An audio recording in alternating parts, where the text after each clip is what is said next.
يا مساء الحب والسعادة والهنا بنات. هذا الفيديو كنت عملته لايف على التيك توك، وكنت عم تنزل اللايف كما هو، ولكن باش يكون الشرح أعمق وديريكتو بغيت ننزل هذا الفيديو. هذا كنتكلم على الجائحة القادمة. ما كاينش ما باقيش بزاف البنات، فهاد الفيديو هذا متوجه اننا ما نخافوش واننا ناخذوا الحذر، قد الناس اللي عاملين اللقاح قد الناس اللي ما عملناش اللقاح. اوكي، فغنبدا بالمجموعه ديال الناس اللي عاملين اللقاح. خصنا نفهموا ان اللقاح في الجسم ديالنا اللي كيعمل هو اول حاجه هاد المعلومات من الدكتوره علي، هادو ماشي معلومات ديالي، فانا كنلقى لكم هاد المعلومات هادو حيت شفتم ان مهم بزاف انكم تعرفوهم باش تكون عندكم الصوره واضحه. اوكي، اول حاجه الناس اللي واخدين اللقاح في الجسم ديالكم، هذا اللقاح هذا اللي كيعمل فطريات. الفطريات شنو هما ديدان، يعني دود كياكل الطفيليات اللي عندكم. يعني الجسم ديالنا فيه ديدان، فيه نبات، فيه طفيليات وفيه بكتيريا. اوكي، هاد الديدان مع الطفيليات كيعملوا فطريات في الجسم ديالك. شنو كخصك تعمل؟ الناس اللي عاملين اللقاح دائما كخصك تعمل مدى الحياه ديتوكس للجسم ديالك، يعني تنظيف للجسم ديالك. انا يوميا وعلى طول غنبقى نطلع طرق ديال تنظيف الجسم من اللقاح في ستوريز ديال الانستغرام ديالي. في تحت هذا الفيديو في التعليقات غنعمل الرابط ديال الانستغرام ديالي باش تقدروا تدخلوا لينا. اوكي، هاد الناس اللي عاملين اللقاح وما تستهنوش بهاد الكلمه، بهاد المعلومات هادو البنات، حيتاش البنات والشباب، حيتاش اللي ماجي غيكون شويه قاصح بزاف. اوكي، فمهم بزاف اننا ننظفوا الجسم ديالنا ونعرفوا ان هاد اللقاح هذا راه الجسم ديالنا فيها فطريات، وهذيك الفطريات الا طلعتنا المخ او طلعتنا الدماغ غيكونوا عندك تصرفات اللي هما غراب بزاف. واللي هذا هو المفهوم ديال الجائحه القادمه، ان الناس اللي عاملين اللقاح وما عاملينش ديتوكس، ما عاملينش تنظيفات للجسم ديالهم، هذيك الفطريات غيكونوا في الدماغ وفي المخ، وغنشوفوا شي حاجات اللي كوارث. واللي الناس اللي باقيين ناعسين وما عارفينش هاد المعلومات هادو كاملين غيخافوا بزاف. اوكي، فاحنا اول حاجه الهدف ديال هذا الفيديو هذا ما خصناش نخافوا، حيت الا خفنا الدبدبات ديالنا كتنزل، الطاقه ديالنا كتنزل، المناعه ديالنا كتنزل. اللي كخصك تحافظ على الدبدبه ديالك، تمشي تنظف الجسم ديالك. ما تقولش لا صافي عملت اللقاح اللي كان نو، باقي عندك الحل، تقدر تمشي تنظف الجسم ديالك وتعمل ديتوكس. انا يوميا كنهبط ديتوكس على الانستغرام. اوكي، هذه من ناحيه ديال الناس اللي ملاقحين. والبنات كاين واحد الحاجه اللي هي مهمه بزاف، ديما كنقول البنات حيت القناه موجهه للبنات، ولكن يقدروا يسمعوا حتى الشباب حتى هما. البنات مهم بزاف انك تفهم اللعبه كامله. اوكي، راه الا كنتي سمعتي بالمليار الذهبي، يعني الهدف انهم ينقصوا من عدد سكان العالم، راه هادشي هذا صحيح حبيبتي، راه صحيح هادشي. اوكي، يعني حتى شي واحد ما يهتم بالصحه ديالك. الاطباء كانوا كيروجوا اللقاح قتل الناس، الاعلاميين كانوا كيروجوا اللقاح، رجال الدين كانوا كيروجوا اللقاح. الا تعقلوا في الوقت ديال الجائحه الفائته اللي فاتت، كان هادشي هذا كامل هاد الناس هادو كاملين كانوا كيروجوا لنا اللقاح. وشوف شنو وقع للناس. اوكي، كاينه بزاف ديال الموت المفاجئ دابا، بزاف الناس كيموتوا، صغار وكبار كيموتوا، اطفال بالموت المفاجئ، وهادشي كامل ماجي من نتائج ديال اللقاح. فما يمكنش تثق بالطبيب دابا، وما يمكنش تثق برجل الدين، وما يمكنش تثق باعلامي. بطبيعه الحال كاينه اطباء اللي هما عندهم النزاهه في الخدمه ديالهم. اوكي، ولكن غير موجودين اغلبيتهم ما موجودينش في المستشفيات. فلا واجب عليك حبيبتي تمشي تعمل ديتوكس للجسم ديالك، وتمشي تعمل تنظيف من الجسم ديالك. تدخل الانستغرام، هذا المجموعه ديال الناس اللي عملوا اللقاح. اوكي، ارينا المجموعه الناس اللي ما عملناش اللقاح. واش هادشي هذا ما يقدرش يوقع لك؟ واش هاد الفطريات ما يقدروش حتى هما يتزادوا في الجسم ديالك وانهم يطلعوا للدماغ؟ وهذا كيقدر يوقع لك حبيبتي، حيت هما الهدف ديالهم دابا الاخضر واليابس، يعني الناس اللي عاملين اللقاح والناس ما عاملينش اللقاح. المهم عقتل في عباد الله، حيت خصنا ننزلوا من عدد سكان العالم. الناس اللي ما عاملينش اللقاح، شنو هو الحاجات اللي ما كناش رادين لهم البال؟ وفي هاد النصائح اللي غنعطي دائما ديال الدكتوره عليا اللي باش تردوا البال منهم. اوكي، الا كتشرب المضادات الحيويه الانتيبيوتيكو، عندك شي التهاب شي حاجه كتشرب الانتيبيوتيكو، حاول انك تمشي تعمل بديل ديال المضادات الحيويه. المضادات الحيويه اللي كيديروا كيهيجوا الفطريات في الجسم ديالك، فهاديك الفطريات يقدروا انهم يتكاثروا في الجسم ديالك ويوقع اللي قلت من قبل. ضروري انك تمشي تعمل بديل ديال المضادات الحيويه. البديل انا كاين 3 الناس كنثق فيهم: الدكتور محمد الفايد، بالمناسبه حتى هو هضر على الجائحه القادمه وعطى نصائح، الدكتور كريم علي المصري، ومحمد الكيلاني اللبناني. الدكتور محمد الفايد، الدكتور كريم علي، ومحمد الكيلاني اللبناني. اوكي، هادو 3 الناس تقدر تمشي تعمل بديل المضادات الحيويه. الدكتور كريم علي غيخرج لك بزاف ديال الحاجات، اولا الدكتور محمد الفايد، اولا محمد الكيلاني. اوكي، حاجه اخرى الكورتيزون. الناس اللي كيشربوا الكورتيزون، وكاينه اطفال كيعطيوهم لوالديهم الكورتيزون حيت الطبيب عطاك ريسيطه انك تمشي تشرب كورتيزون. وقف الكورتيزون. الكورتيزون حتى هو كيهيج الفطريات في الجسم ديالك. سير شوف البديل ديال الكورتيزون. اوكي، ليلك ونولادك، تبع حتى الناس اللي قلت لك. اوكي، هذه نصيحه للبنات. اوكي، هاد النصيحه هذه عاد شويه عتجيكم غريبه. بنات، وقفوا من استعمال واقي للشمس. وقف اي حاجه كتستعملها كتعمل لك بروتيكسيون سولار، يعني الواقي ديال الشمس. ما كايناش شي حاجه اللي غتقدر تنظف الجسم ديالك مزيان قد الشمس وقد الاشعه ديال الشمس. على داكشي في الطبيب غيقول لك اعمل واقي الشمس، ديرماتولوج غيقول لك اعمل واقي الشمس، في التلفازه غتشوف انونسوز ديال الواقي ديال الشمس. وقف الواقي ديال الشمس حبيبتي. اللي كتعمل واقي الشمس هو انك تغلق المسامات، ما كتخلي حتى شي حاجه اشعه الشمس تدخل، واشعه الشمس اللي كدير كتقتل ديك الفطريات اللي في الجسم ديالك. اوكي، ضروري تعرض للشمس دائما في الساعات الاولى ديال النهار والساعات الاخيره ديال النهار. وحاجه اخرى انك في الساعات الاولى والساعات الاخيره تحدقين في الشمس، يعني تحل عينك وتشوف في الشمس. اوكي، زولي ديك الموضه ديال القفات وقفات الشمس وما عرف شنو. حبيبتي حدقي في الشمس. كاين عملت تجارب على الناس اللي كان عندهم شنو سميتو النظر قليل وتعالجوا فقط بالتحديق في الشمس. اوكي، هادشي هذا ما يقولوه لكش الاطباء، وخذ بعين الاعتبار. اوكي، دائما في الاوقات الاولى والاوقات الاخيره ديال النهار تقدر تشوف في الشمس وتعرض الجسم ديالك للشمس. انا يوميا اللي كنعمل كناخذ 20 دقيقه ديال الشمس هاد الايامات كامله والشتا كطيح. حنا رجعنا للخراسه وكل شيء، ولكن ملي كانت الشميشه هذاك دائما كنعمل انني كنتعرض للشمس. وشنو كنعمل واقي الشمس؟ ما كنعملش الواقي الشمس اللي عامله انا اصلا دابا، اللي عامله في وجهي عامله زيت ديال جوز الهند، هو اللي كنستعمل في وجهي. وهنايا فحال الفاغاجو كنعمل الحنه مع العكر الفاسي. هنا عامله واحد شويه ديال التراساج، ولكن اهم حاجه هو الجلد ديالك، البشره ديالك ما تحط عليها حتى شي حاجه اللي تغلق المسامات. اوكي، حاجه اخرى البنات، بالنسبه للبنات اللي كتجيهم العاده الشهريه، وقفوا استعمال الفوط الصحيه اللي كتباع في السوبر ماركات، يعني اولويز او لا ايفاكس او على حسب كل بلد. الفوط الصحيه اللي كتباع هذه كتعمل لك فطريات في الجهاز التناسلي ديالك وكتهيج الفطريات في الجسم ديالك. حبيبتي وقفهم، شوف بديل واحد اخر. اوكي، حنايا امهاتنا شحال هذه كانوا كيعملوا، هما كانوا كيقطعوا الخروق الفوط، وكانوا هما كيعملوهم في الدار ومن بعد كيصبنوهم. وهذاك هادشي هذا يمكن دابا شويه صعيب باش نديرو الا خدامه ولا هذاك. سير شوف البديل حبيبتي، سير شوف البديل. كاينه ديك لاكوبا منستروال تقدر تشوفها، كاينه فوط صحيه كيتباعوا اللي هما طبيعيا ما فيهمش حتى شي حاجه اللي هي كيماويه. اوكي، باش ما يسبب لكش اي فطريات في الجهاز التناسلي ديالك.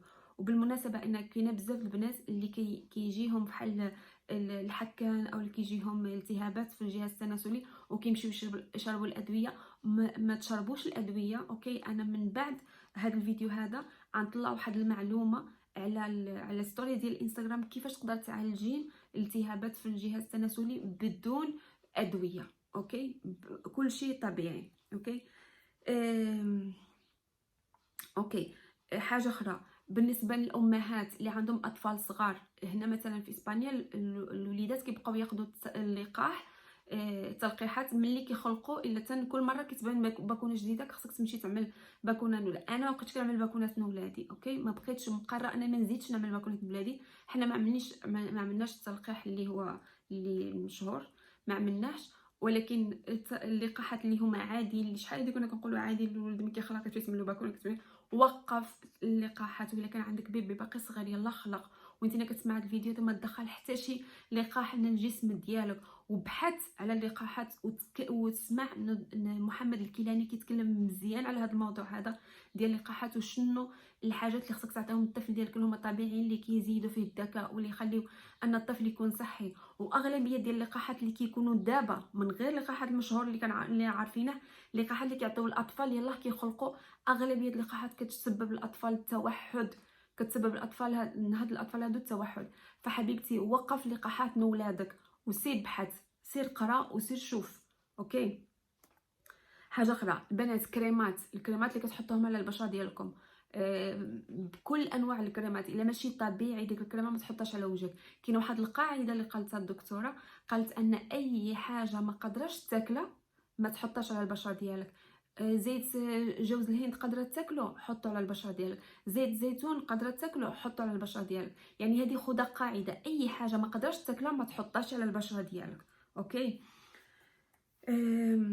سي بالنسبه للناس اللي كيمشيو يعملوا الاشعه على مثلا على لا ماموغرافيه على صدرهم باش يشوفوا واش عندهم سرطان ولا ما عندهمش، كاينه واحد هنا مثلا في اسبانيا كاين واحد البرنامج ان ملي كتفوت السن مثلا ديال 40 عام كل 6 شهور ولا كل عام كتمشي تعمل ديك الاشعه، هذيك الاشعه مضره بزاف وهي اللي كتسبب السرطانات، اوكي. فحاول ما امكن قد الاشعه ديال الصدر، قد الاشعه ديال المراره، ديال اي اشعه هذيك الاشعه اللي كتعرض الجسم ديالك ليها كل مره عمال على بطال وقفه. يعني ما نقولكش مثلا الا عندك شي حاجه ومشيتي مره تعمل مره واحده تعمل الاشعه طبيعي، يعني تقدر تمشي تعملها. اللي كنقولك ان يكون عندك برنامج كل 6 شهور ولا كل عام كتمشي تعمل الاشعه على صدرك او على كرشك او على ظهرك او على وقف هذيك الاشعه حيت هي اللي كتسبب السرطانات، اوكي.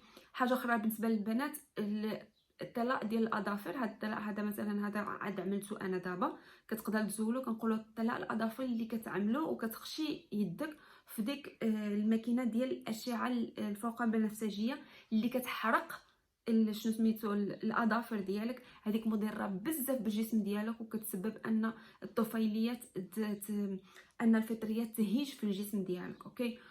عمل الطلاء اللي هو عادي، ما تعملش الطلاء اللي انت تكون مضطره انك تدخل يدك في ديك الماكينه ديال الاشعه الفوق بنفسجيه لانها مضره جدا جدا بالجسم، اوكي. ثالث حاجه رابع حاجه ولا خامس حاجه، اكل السكر. وقف من اكل السكر. تقول لي صعيب، اوكي كنتفاهمك حيت انا بيدني جاتني صعيبه في الاول. دابا كنشرب شاي بدون سكر، كنشرب القهوه بدون سكر، بزاف الحاجات كنشربهم بدون سكر. قلل السكر الابيض، هذاك السم اصلا، هذاك السم نوليداتنا. وقف الحلويات، بزاف الحلويات نوليداتنا وقف هادشي هذا، وقف لهم السكر، قلل من السكر حبيبتي. ولا قدرتي توقفوا من الاحسن، لانه هذيك الديدان اللي في الجسم ديالك حبيبتي كتعيش وكتغذى على ديك السكر اللي كتعطيها. فوقف حبيبتي السكر، اوكي، او لا قلل منه. الا مابقاش توقفوا مره قلل منه. حاجه اخرى بالنسبه للواي فاي، يعني بالنسبه للناس اللي عندهم الويفي او الروتر في غرف النوم، حاولوا ان غرف النوم ما تكونش فيها الاشعه ديال الويفي، ما تكونش فيها الاجهزه ديال الويفي. التليفون مثلا في الليل يا اما طفيه او نعمل له مود افيون. حاول ان ما تكون في غرفه النوم انها تكون بعيده على هادشي هذا ديال الويفي. ومهم جدا انها نصحت ان يكون عندك احجار في غرفه النوم، ونصحت اكثر باحجار اللي هي ملحيه. الاحجار الملحيه يعني كتكون بحال نقولوا لامباره، كتكون ديال الملح. انا عندي كتشعل فيها الضوء، هي ديال الملح، اوكي. هذه كنصحت بها بزاف انهم يكونوا في غرف النوم.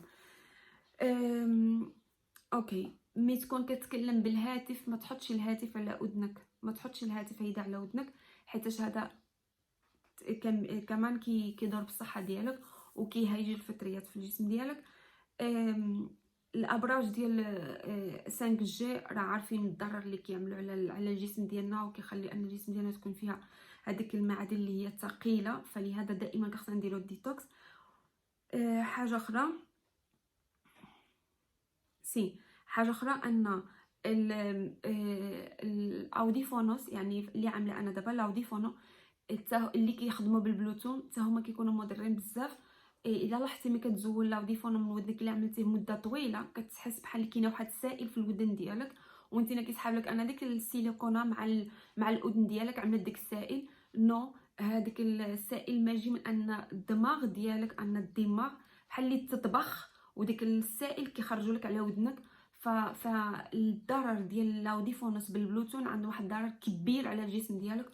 فحاول ان انا مثلا هاد المعلومه ما كنتش عارفاها، وفعلا كنسمع بزاف ديال الكونفرنسيات ديال اليوتيوب وهذاك بالاوديفونوس. دابا وليت كنزولهم كنسمع بالصوت عادي. والتليفون ملي تجي تهضر حاول انك تعمل لها الطاووس وما تعملش التليفون على ودنك. اوكي.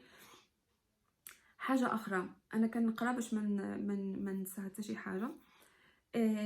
حاجه اخرى ان بالنسبه للناس، حيت هذه كاين واحد الظاهره اللي هنايا ولات بتكاثر بزاف، ان الاطفال ديالهم هذه عندها عليا حلقه واحده اخرى على المثليه وعلى هادشي دا كامل. ان الاطفال ديالهم كيوقع عندهم خلل في الهويه الجنسيه. انا الطفل كيكون عنده 13 عام 14 عام كيبغي يمشي يعمل تريتمون ديال الهرمونات، انه يشرب الهرمونات، اولا كيمشي يبغي يبدل الجنس بعمليات، انه مثلا الا كان من مرأة الرجل، من رجل المرأة. ولهنايا الدوله كتأيد هاد الاطفال هادو. اوكي، هذه هي الخطوره. فإلا كانت عندك في عائلتك او وليداتك عندهم هذا المشكل هذا، اهم حاجه اللي خصك تعمل له هو الديتوكس ديال الديدان، حيت ديك الطفل ماشي من خاطرو كيعمل داكشي هذاك. اوكي.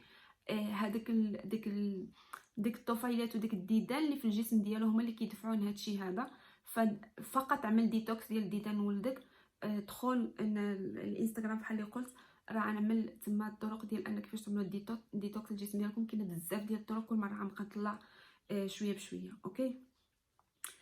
حاجه اخرى، هذا الموضوع هذا ديال الاطفال وهادشي هذا الموجه اللي وقع هنايا ديال مثليه الاطفال وهادشي هذا موضوع غنتكلم عليه، حيت فريمون كخص بزاف د الحاجات نفهموهم ونكونوا واعيين بهم. كنكونوا واعيين، ديما كنقولوا الوعي بالحاجه هي اكثر من 50% من الحل. اوكي. اهم حاجه في هاد المعلومات هادو كاملين بنات، ان اهم حاجه ما نخافوش. اوكي. فهمنا ان الجائحه اللي فاتت كانت كذبه، ما كان لا فيروس لا حتى شي حاجه، والناس تيقوا ودخلوا السم من الجسم ديالهم اللي كخصهم يمشيو يعملوا عليه ديتوكس. اوكي. خصنا نفهموا هاد الجائحه اللي ما جا حتى هي غتكون كذبه، ولكن الناس اللي غيتيقوها غيعيشوا هاد الكذبه بحال اللي عاشوها في الجائحه اللي فاتت. اوكي. نفهموا ان الا نزلتي الدبدبات ديالك وخفتي، هما كيتغداو على الخوف ديالك. فلازم ان الطاقه ديالك تكون عاليه، وانك ما تخافش. حاجه كاينه تعمل 4 ديال الحاجات: تعمل ديتوكس للجسم ديالك، تنظيفات لجروحك ديال الروح، الرياضه يوميا. اوكي. وخا تخرج غير تمشى 20 دقيقه يوميا، وتضحك وتشطح وتنشط، حيت حتى هذاك الضحك والنشاط والرقص وهذاك في دارك اولا فيما بغيتي، حتى هذا كيعلي من الدبدبه ديالك. اوكي. فعقل هذه القاعده ديال 4 ديال الحاجات خصك ديرهم. اوكي. فكما قلنا ان الا حسينا باننا عارفين شنو خصنا نديرو، واعيين بشنو خصنا نديرو، الترددات ديالنا والدبدبه ديالنا كتكون عاليه، واعلى ترددات هي ترددات ديال السلام، ديال انك نحس بالسلام والطمأنينه، انه واخا يترفع العالم وينزل انا مطمئنه. اوكي. تكلموا كذلك ان ممكن انه يتقطع الانترنت. اوكي. ممكن ان الا لاحظتوا ان في الجائحه اللي فاتت ان الناس اللي ما بغاوش يديروا اللقاح كانوا كيضيقوا عليهم بزاف. ما تسافرش، قالوا ما نسافرش، ما تمشيش المطاعم، ما نمشيش، ما تقدرش يكون عندك ما عرف شنو، ما نعملش. بقاو كيضيقوا على الناس. فهاد الجائحه هذه غتكون واحد التضييق اكثر. اوكي. كاينه الناس اللي كيقولوا ان غيتقطع الانترنت ويحطوا لك كمقابل ان تعمل لقاح باش يتفتح لك الانترنت او شي حاجه بحال هكا. فما نموتوش بلا انترنت، ما يبقى لنا حتى شي حاجه، غيكون مؤقت غيولي يرجع. فكنبغي نقول لكم انكم توجدوا وتستعدوا لاي حاجه تقدروا تشوفوها. ف حاجه اخرى ان ما نقولش انه هذا بحال يوم القيامه، لان اليوم القيامه عنده واحد في المصطلح الديني عنده واحد البرمجه اللي هي مختلفه تماما على هادشي هذا اللي ممكن يوقع، ولا عشتيه بهذيك البرمجه هذيك غتخاف. فما نقدرش نقول يوم القيامه، سينا نقول يوم التغيير، ويوم ديال ان الانسان كينسلخ على الروح ديالو القديمه، او على الروح القديمه، الروح الجديده، او البعد الخامس. فضروري انك تكون واعيه بهادشي هذا، وانك تساعد الجسم ديالك حتى هو تنظفه باش انت ترتقي وتقدر تدخل في هذا البعد هذا. ما تخافش، اوكي، ما تخافش. انا الان تقريبا في كل بيت كاينه واحد واعي، او كاينه واحد مستيقظ. فديك المستيقظ يقدر يعطي النور والسلام والطمأنينة للناس اللي من حوله. الناس اللي نائمين خصنا نفكوا التعلق بنات، خصنا نفكوا التعلق. الناس اللي نائمين اهم حاجه، اوكي، الناس اللي نائمين يعانيو، غتجيهم صدمات. كاين الناس اللي غيمشيو للانتحارات، اوكي، حيتاش الحقيقه غتكون قويه بزاف على بزاف ديال الناس، بالخصوص انها مي غتجي كلشي في دقه. فكاين كاين بزاف الناس اللي نائمين غيتخلعوا بزاف. فلهذا كنقول لكم نتوما اللي مستيقظين، ماشي الدور ديالكم هما تمشيو وتفيقوا الاخرين تقولوا لهم شوف ها الحقيقه ها ما عرف شنو. الا ما وصلش الوقت ديالو ما يستيقظش.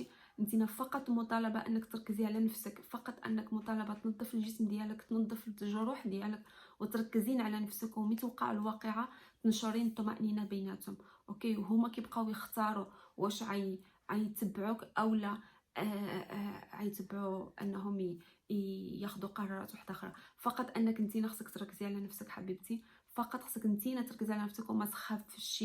اوكي، اهم حاجه اننا ما نخافوش. كما كتقول ماجده الغزاله، كتقول الخير ماجي ماجي، لا شك في هذا، ان الخير ماجي ماجي.